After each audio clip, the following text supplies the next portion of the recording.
Welcome to QuranHadith Hub.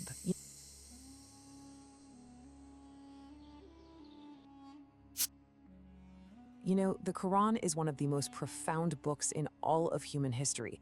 But let's be honest, with 114 chapters, the big question is, where do you even start?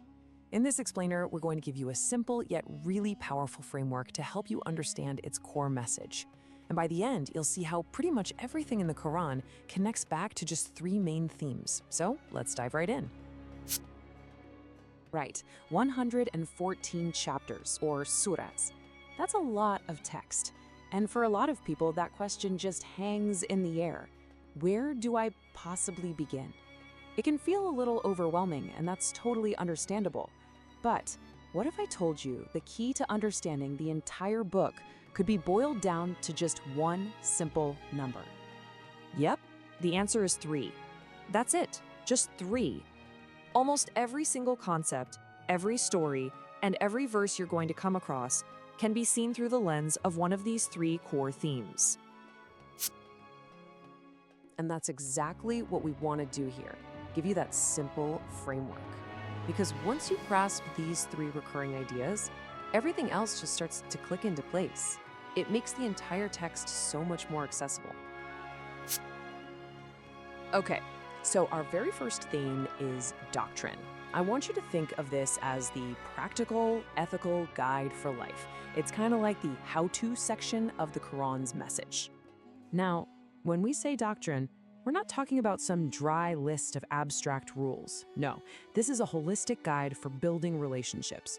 Your relationship with God, with other people, and even with the world around you. It's all about weaving your faith into every single part of your life. And the guidance here is just so comprehensive. It covers everything from the core acts of worship, things like prayer and fasting, all the way to our day-to-day interactions. It even lays out a framework for family life and for ethics in business. The main thing to remember is that this theme really touches on every single aspect of a believer's life. So if doctrine gives us the how, our second theme gives us the why through some incredibly powerful examples. And this theme is all about stories. The Quran is absolutely filled with these rich, impactful narratives from the past. And listen, these are not just some dusty old historical records. They're told as these vivid stories about past prophets and civilizations, and they're designed to do a few things: teach us moral lessons, give us encouragement, and also serve as warnings. It's also worth noting that these very stories brought a lot of comfort and reassurance to Prophet Muhammad himself, especially during his toughest times. And you'll probably recognize a lot of these names. The Quran shares the stories of prophets like Moses, Noah, and Joseph, but also introduces us to others you might not know as well, like the Arabian prophet Ṣāliḥ. Each and every one of these stories is chosen specifically to highlight a key lesson about things like faith, perseverance, and divine justice. All right, so we've got the practical guidance from doctrine, and we have the moral lessons from stories.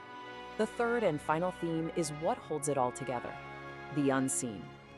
This is where we shift from the practical and the historical and move into the metaphysical and spiritual realms. This theme is all about those core beliefs that really strengthen a person's faith in the divine. It's about the realities that exist beyond what we can see, hear, or touch with our 5 senses. You could say this is the theological bedrock of the entire faith. So what specifically does this cover?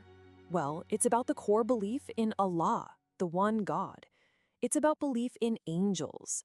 And it covers what happens at the end of our time here, the belief in a final resurrection, a day of judgment, and the undeniable reality of an afterlife. All of these together truly form the foundation of the Muslim worldview. Okay, so let's just quickly put it all together. You've got doctrine, which is your guidance for life and relationships.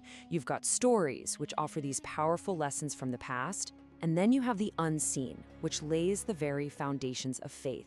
See how that works? It's these 3 pillars working together that form a complete and cohesive guide. So now that we have this framework, what's next? Well, think of what we just did as looking at the map. Now, we're actually ready to start the journey and use this map to explore the entire Quran, chapter by chapter.